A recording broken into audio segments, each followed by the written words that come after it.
D again. I'm going to be playing some more Superliminal. For this video, I don't know what I really want to talk about. I might talk about more D&D, I think, but not 100% sure. For last time, I think I covered note-taking and mindset while playing the game. So maybe I'll just talk about some of my experiences in the game. Still don't know if I'm comfortable talking about that first game, but as for how my experience has been with D&D, I've participated in a variety of games, from very mechanically heavy games to a lot more role play focused games where it's really the character interactions that drive the narrative forward, and that like combat is supplemental and secondary to everything, and is not necessarily an afterthought, but it is carefully well placed in the narrative so as to ensure that carefully well placed in the narrative to ensure that it's impactful and still has relevance to characters, rather than relevant as just being like a mechanical crap fest where, oh, here's a boss that we have to face all the time. And so in regards to that, one of my favorite games, I think, was a game DM'd by some people I met online and found through Roll20. It was a game where we were playing, I think it was called the Horde of the Dragon Queen, because I think Rise of Tiamat was second. So it's the Horde of the Dragon Queen. I won't go into any spoilers for the module, since I feel as if the module was pretty fun, and I don't want to like ruin it for anyone who hasn't played it yet. But essentially, I made a character, and again, like I spoke last time, my naming isn't my strongest, but my character was Curl Himfire, a half-orc celestial warlock who was born from the results of the pillaging of his village, and he sort of grew up in captivity among Orc's tribe. Eventually was contacted by a celestial who was sort of on the ropes with Celestial Society. He's the Celestial that wasn't exactly very popular among his peers, and was tasked with some near impossible goal that he needed to achieve, that he needed to fulfill for his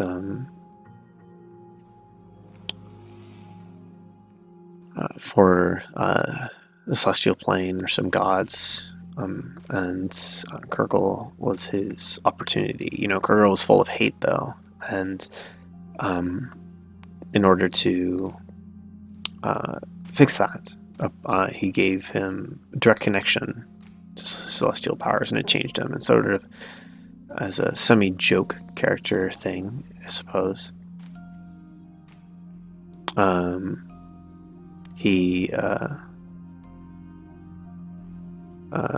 Kurgle was obsessed with like happy things and flowery things after the change, and he still had a lot of anger against orcs and against life, but he sort of became a happy-ish person. But whenever orcs came up or his past came up, he would become immensely more irritable, I suppose. And it's that sort of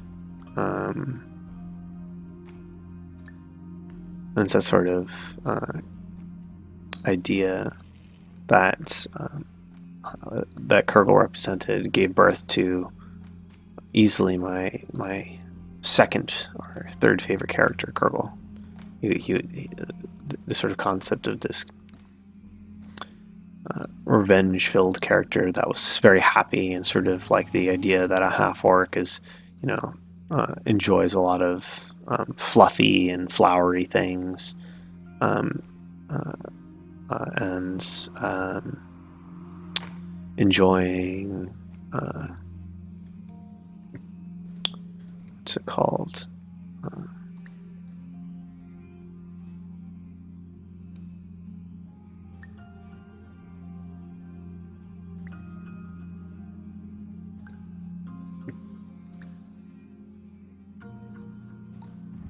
No. Uh-oh.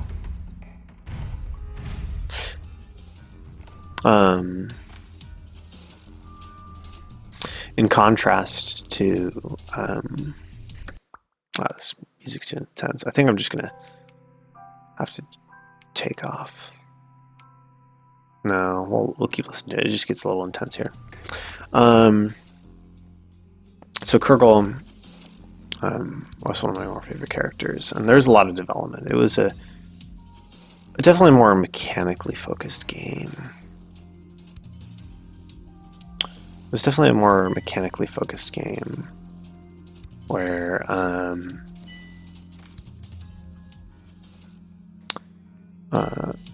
and was sort of railroady. But the reason why I had such a great experience was because the DM did care about our characters enough to put small things in, and it was the small acknowledgments that really made the game for me. I knew what I was expecting. He explained everything up front. Like, this isn't like a super character driven plot. Like, he explained up front, like, this is the main focus of this game is going to be on the plot of the module. There's going to be some plugs. We're going to focus have moments for your characters, but like the main plot, it's going to be this. And it's that initial information that was actually very important to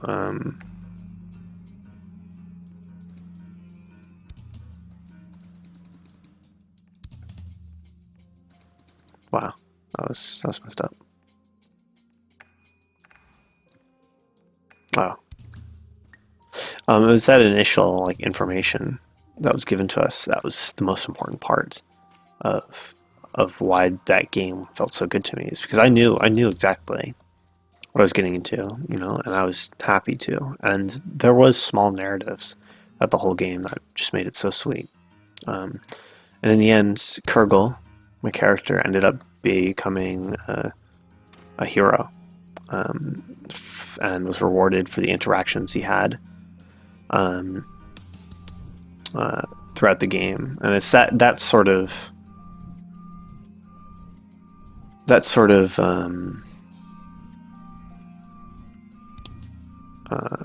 DMing style was very rewarding to play under. And so, even though it was just the module pretty much, and there's only small additions, this module, the way that this DM ran the game, was, in my opinion, extremely fun. I think that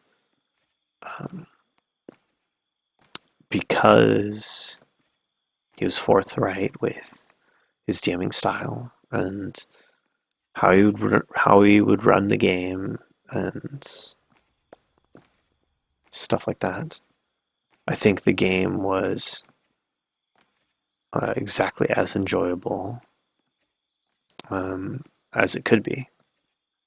It was well established beforehand, and because of that, there's no surprises.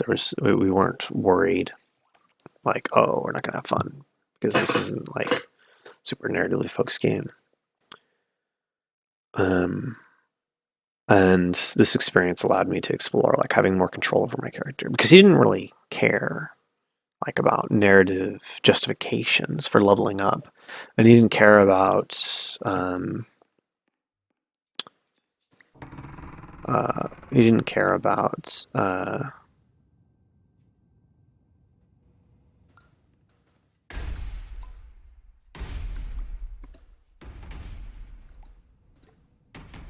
he didn't care about narrative justifications for stuff.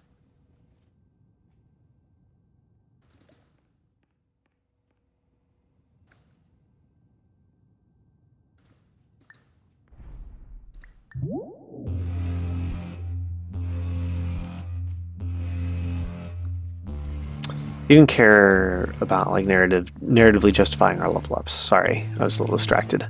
He didn't care about narratively justifying our level ups. And it's because of I don't know. It's because of that. I didn't care about that. I had more control of my character than I normally would, I feel, because normally I'm worried about that. And, you know, there are some trade offs because having narrative justification for some people can have greater immersiveness for them. But I had more control over my character, and I could determine what was narratively justified for my character to have any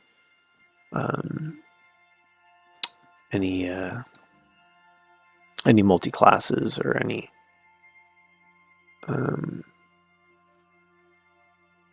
multi classes or any mechanical decisions I could feel justified in picking based on my own choices. And I thought that was a powerful, powerful thing to have for me.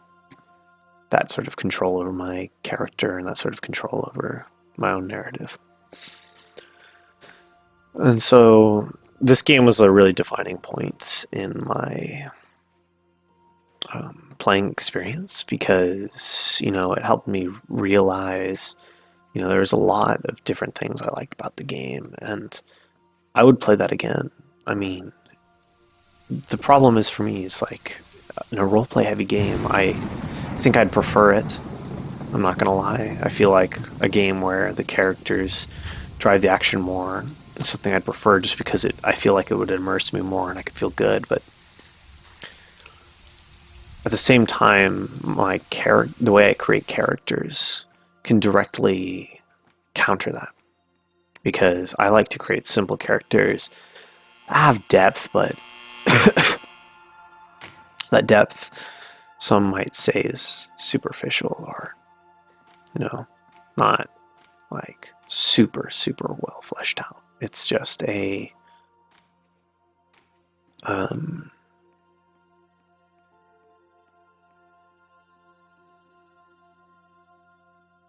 it's not super well fleshed out. It's just a like a very simple character. That's as the game goes on, I add depth. That he has some core traits, and that's pretty much what he is. You don't have to like look too far behind them. I've made more complex characters. Some I liked, but more often than not, I find my favorite characters are the ones that have gimmicks, the ones that have focuses on certain things. rather than making this complex character with complex backstory that's multi-layered and all of this and all of that, because I just can't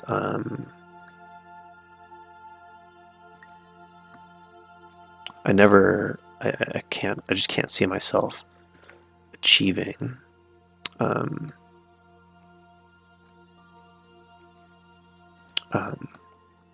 something great, because it's hard when I make a complex character. It's hard for me to fully enact what I want, and sometimes I do something because I want to in the moment, but it doesn't fit my character, and it's hard, you know.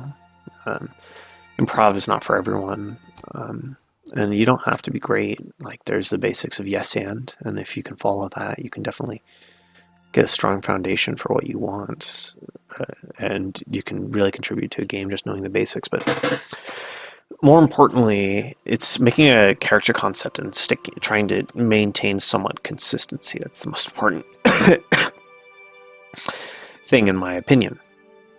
Is that if you can maintain some sort of consistency with your character, even if you're inconsistent occasionally, as long as you maintain semi-stable consistency, you're going to be pretty well off, I think. And going further, when it comes to my experience with D&D,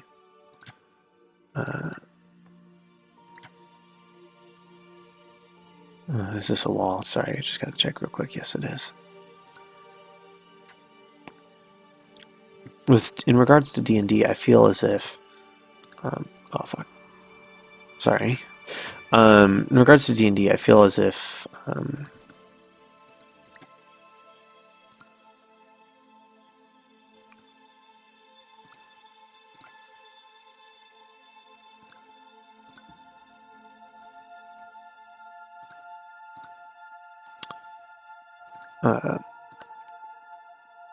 that as long as... sorry, I forgot what I was saying there.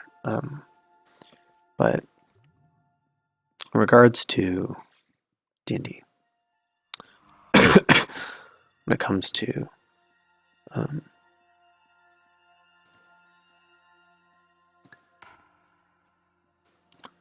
my preferences to what to play, right? I feel as if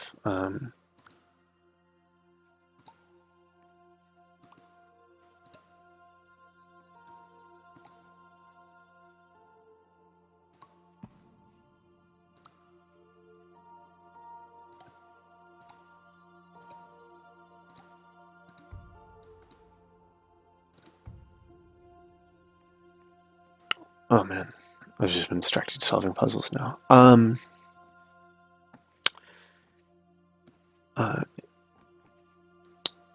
I feel when playing D&D that I can adjust well to a game based on how good the communication is.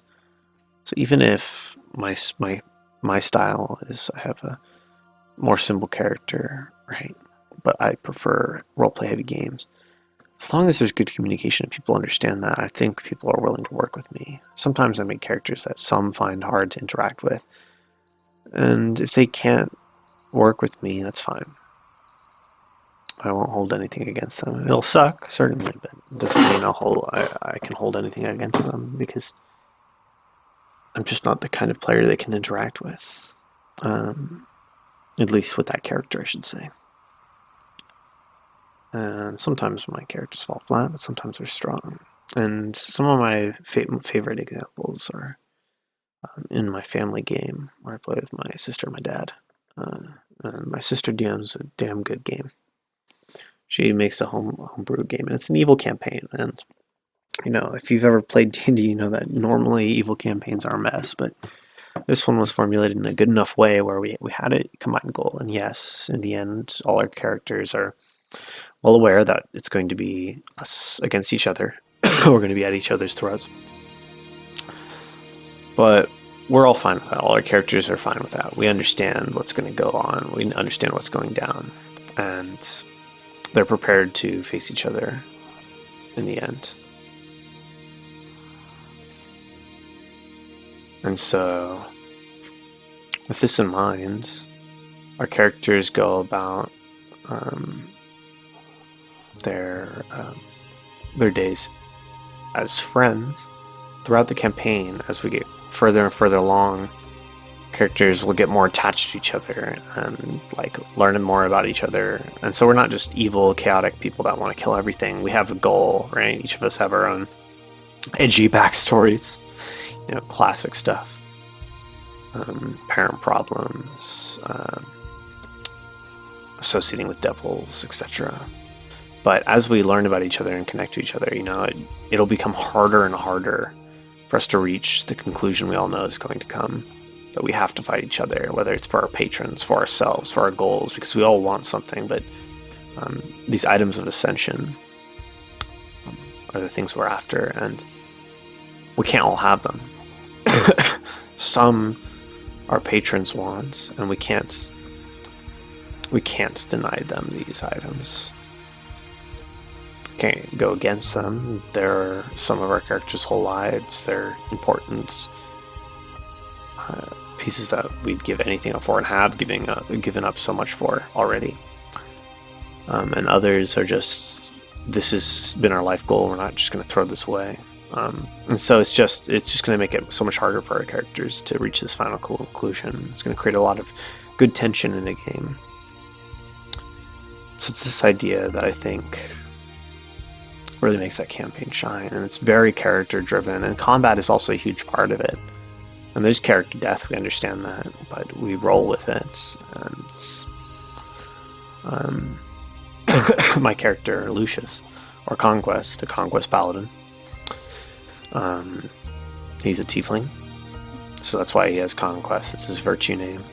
I know, super original, but he is my favorite character just because I've managed to do so much with him that I haven't been able to do in other games. His concept's simple, he has core traits, and yeah, he doesn't have too many flaws, but I play him as brash and rushed, and so he comes up with these plans that normally can get him out of sticky situations, but the plans are insane, and if they don't go right, he could end up getting screwed in the end. And I think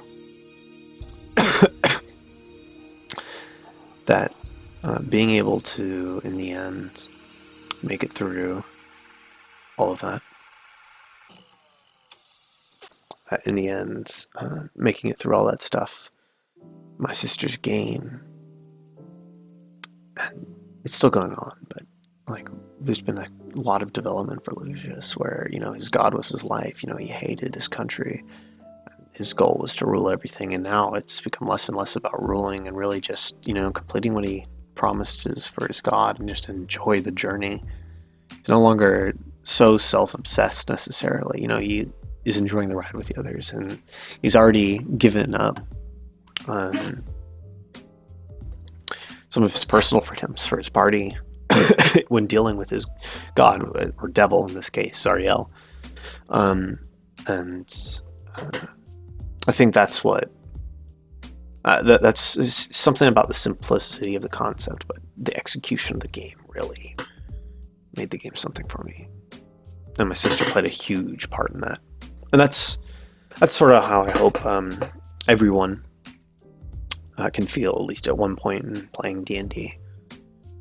A few other games going, but none quite reach the same level of validation, I guess, or